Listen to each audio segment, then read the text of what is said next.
Ladies and gentlemen, it is cold, it is January, and who's this? Furby's coming to talk fishing as well. But it's cold, it's January, you're struggling to catch fish, you don't know what to do. Griimy's here to help you. I've been fishing a little bit, and in January, that is when those bass kind of school up, they start to group, and if you can find them, you can really get into them, and some nice size too. They're starting to get those eggs, starting to develop.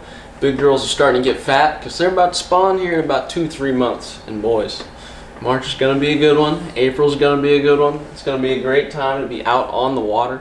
So I'm going to talk to you guys a little bit about what you need to look for on your local lake, how you're going to need to approach those fish, and what are they going to do in the cold weather. Because once you understand bass, it's going to be the key to catching more fish. So stay tuned. I got a lot of tips and tricks, and we'll catch up with you in a second.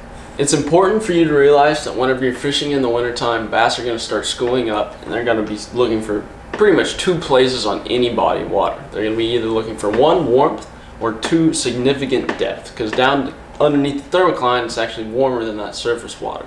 So they're going to get down there, they're going to group up, they're all going to stay warm, or they're going to go look for the rocks if it's a sunny day, because rocks are always the best place to go for heat. This also works for like bridge pilings or any type of cement, some riprap. It doesn't really matter. If those fish are anywhere near rocks, it's going to be because that's where the warmth is. That's also probably going to be where you're going to be finding their shad, and especially in January, most of your fish are going to start keying in on primarily shad alone. Those crawfish kind of start to play less of a role in January, but I mean, you can still catch them on a jig. Don't let me steer you away from that. But the main bait I want to talk to you guys about is the Shaky Head. For me, this is really just a confidence bait. I actually just stocked up on some 3/8 ounce. That's kind of what I'm typically tossing around in the winter. Maybe down to a 1/4 ounce if the wind's really not bad at all. I'm really just trying to finesse that Shaky Head around. But 3/8, it's normally a little bit windy out on Table Rock where we're fishing primarily. We go up to Pomme de Terre a little bit, Bull Shoals a little bit south, but it doesn't really matter. I'm really not trying to mess with the wind because I need to be able to feel that bite. I need to be able to feel it's the rocks, the wood, whatever we're fishing in, whether it be brush piles, bluff walls, riprap. You really just got to make sure you're staying in contact with the bottom and that you can feel those fish. I actually just restocked on some Shaky Heads, or not Shaky Heads. Well, I did restock on Shaky Heads, but you know what I mean. Some lures that I like to attach to my Shaky Heads. Some of the Zoom stuff. I am honestly a huge fan of a brown paddle-tail worm. That is really going to be the ticket for me. That's what I'm going to have all my confidence in. We had some video footage we spent 2 days at Cram's grandparents, and we posted the video about us hand lining and going for the catfish.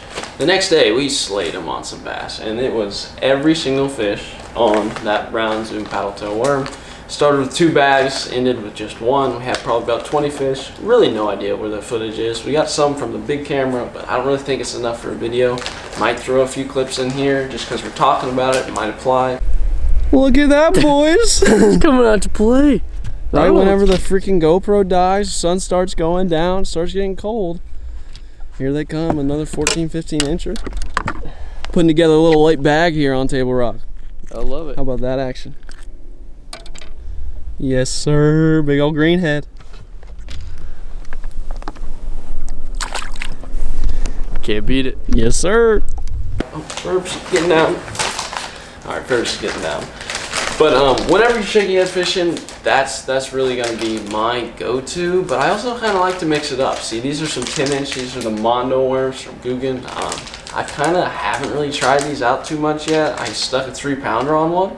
I mean, that was like 5th, 6th cast with them, so I'm pretty excited about it. That size up is going to be huge for you, especially if you're fishing tournaments. You can have one guy on the Zoom paddle tails, and on those 6-inch worms, you kind of got to sift through. It's kind of 1 out of every 4 fish. That's where you're going to find your 15-inch plus. At least that's kind of what I find on Table Rock. You can size up even to a little bit bigger. This is a 7-inch flex worm from net bait. I love these. This is a new bait, or a new color it came out with. It's super good. It's called Sungill. It's nice brown. It's got some little almost shad-esque colors into it, so I'm really loving that. And I mean, there's just so much to do with the Shaky Head in the winter because you're able to finesse that fish way easier than any other time of the year. They're all lethargic, so you really just got to soak that in front of them, whether that be in 35 foot of water because they're all grouped up down low, or that be in 6 to 10 foot of water because they're sitting on the rocks. They're really not going to be chasing too much. They're going to be looking for easy meals, and that's really what a shaky head presents, especially if you fish that slow, light line. I'm really not going to go anything heavier than 10, 12 pound line. I know that's pretty light for most people. They like to horse them around, but whenever you're using the St. Croix and Lewis combo together, you got a lot of confidence in it to just be able to work fish and handle that workload. And that Gamma copolymer fishing line, it's great. It compares pretty well to any Seagar at the top level. Honestly though, they all kind of compare to P-line, which is a much more affordable if that's what you're looking for. But line really doesn't make a huge difference, but the lighter you go, the less visible you are, and whenever you understand how the bass are going to be moving, and that's going to be really slow and lethargic, you're going to understand that they're going to pick up on stuff a lot more easily than they do in the winter, or I apologize, in the summer, as opposed to the winter, because it's just a lot more going on. They're doing a lot more things, they're active, they're moving, but whenever they're just sitting back, laying on the bottom, all grouped up, they're just watching everything. They really have nothing to do, conserving energy. They're all just trying to get out into the feeding realm whenever they go to feed, and then get right back to where they call home. So that's really what you want to focus on. Some other lures to target them whenever they're way down at the bottom, like 35 foot, 45 foot, 55 foot. There's some places on Table Rock even 65 foot where you might throw a drop shot. But here is a shaky head, or not a shaky head, gosh dang it, a swim bait head. This one does not have an underspin on it. That's optional. Those underspins can be the ticket some days, and some days they're just a little bit too much for the fish. But this is a 1/4 ounce. You can really get away with lighter stuff. It really just depends how deep you're fishing. But this is super finesse as well. You just want to get it down there. You want to let it fall all the way to the bottom. If they're suspended at 18 feet, maybe work that at 15, see if you can get a reaction of them just seeing a bait fish swimming away and them just going after it. But whenever you're down there, the slower the better. In December, I can't preach this enough. This is really what's going to help you catch those fish.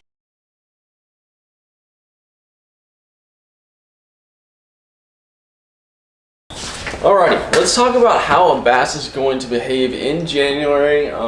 This is probably, in most places in the country, you're going to see the coldest temperatures that your lakes will ever see throughout the entire course of the year. Those bass are getting slow, they're getting lethargic, but they're also only 2 to 3 months away from spawning, so they really got to find the nutrients, and they're really going to have to go out and feed so they can prepare for the upcoming spawn and have healthy generations to come. But the way they do that is they will most likely be in 2 places. They'll be close to rocks and probably about 6 to 10 foot of water, or really wherever those rocks are, because rocks always provide warmth. And then they will either be at the bottom of channel swings, and that's probably 35 foot of water, 45 foot of water, whatever depth that may be. But those are 2 places where you're really going to want to target those largemouth bass and smallmouth bass in January. The way we do that on our boats normally is with shaky heads, 3/8 ounce shaky heads. We do that with swim baits with underspins. We'll do that with tubes. Tube is just a big confidence bait for me, but it's mainly finesse tactics. Whenever they're down that low, they're slow, they're lethargic, and they really don't want to move. And then once we get up into the rocks, that's where we really like to throw. Let me find it. Get on with the square bills. The square bills are a great weapon, and 6 to 10 foot of water is probably about as deep as I go. You can fish them all the way from 1 to 10, of course. But you want to hit them off structure, you want to hit them off those rocks. That rock is really where these things tend to perform. Beat them against the bottom, suspend them just a little bit off the bottom. Whatever you can do, just mix it up, see what they're biting on that day. But the tendencies of this to just absolutely smoke them on super sunny days when those rocks have just been sitting in the sun is incredible. Because you can just keep running it, you can cover a ton of water, you can find plenty of fish. Whenever you're out there on channel swings, I mean, if you don't have any like solid electronics, sometimes it's super hard to find those fish.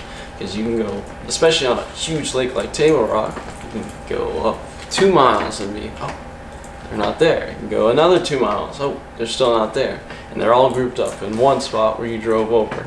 or something like that. So there's really a lot of options whenever you're fishing in December, and the biggest thing is to eliminate water, and once you find them, spend some time there, because in the summer most times they're grouped up, there's some warmth there, and even like the slightest change in water temperature can be the hugest difference. I'm telling you, like 1 degree, even half a degree sometimes is that threshold where the bass are really able to kind of turn on and hit that feeding frenzy, or kind of turn off and stay lethargic and stay submerged in the depths.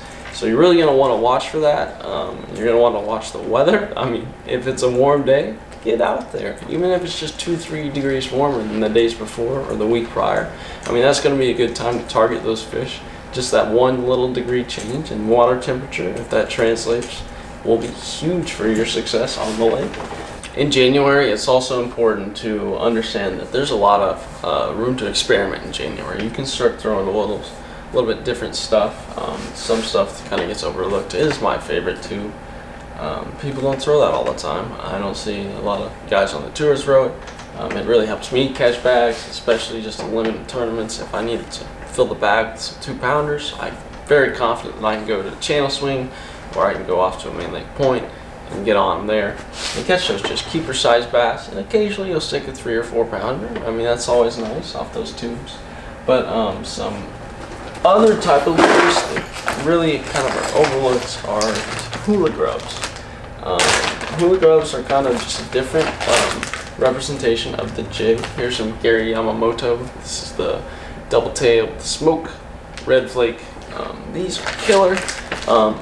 Kind of weird, you catch a lot of crappie on these too, but if you're fishing them off the bluff walls or just out there whenever they're suspended underneath those channel swings, not underneath the channel swings, in the channel swings, about 35 to 60 foot of water, they really get hit hard. I mean, they're pretty similar to that swim bait whenever, or in terms of how many bites I get, but any type of color really works for these guys. I got a pretty wide variety. I like to have any type of representation of PB&J if I'm throwing something on table rock. I also like to have a white, if I can find my whites. I don't know, I got some weird green ones just to mix it up. But yeah, Hula Grub's another bait that you can kind of mix it up with. Most people haven't always heard of it, or if they've heard of it, they haven't fished with it. Gain some confidence in that. That's also really crucial in the spring whenever they go up spawning, because this is kind of different than a jig. It's a little bit more flary. Get them in white, and also add the dip and glow, give it a little bit of extra pizzazz, and you can really make those fish aggressive while they're trying to spawn, and that's what's going to trigger some of your reaction bites there. So that's just thinking ahead. There's so much to do in January, but there's also nothing to do at all, because it's brutal out there. It's hard to fish longer than 4 hours because your eyelets start freezing up, your hands start freezing up whenever it gets cold. It's just hard to do everything. Even just tying a simple palm or knot kind of can be really, really hard out there. So it's very important that you're efficient with your time, and that's just from a self-convenience standpoint. It's fun to go out there and just get on them. So hopefully these tips will kind of help you get on them. We talked about shaky heads. We talked about adding just subtle differences to your base. We talked about kind of bass behavior in December, or I apologize, January, and how they're going to be a lot slower, a lot more lethargic. This is the coldest it's ever been on their lake. They're going to be looking for even just subtle changes in temperatures, and whether that be in the rocks or out at the depth underneath the thermocline, in those big ass channel swings, you just got to find them. If you made it this far, thank you so much for tuning in. This is just a little bit of help from January, what I've been seeing over the past probably 6-7 years of being on the lake and fishing. All my successes and failures has been documented and put into this video, or at least the knowledge of that. So hopefully that helps you guys. There's other things that I didn't talk about, like a jerkbait. You can get away with some rattle traps. Like, we got stuff on here. There's always more options in December or in January in that wintertime fishing whenever it's super cold. But just keep in mind what we talked about today. That shaky head is killer for me. I've been slating on them.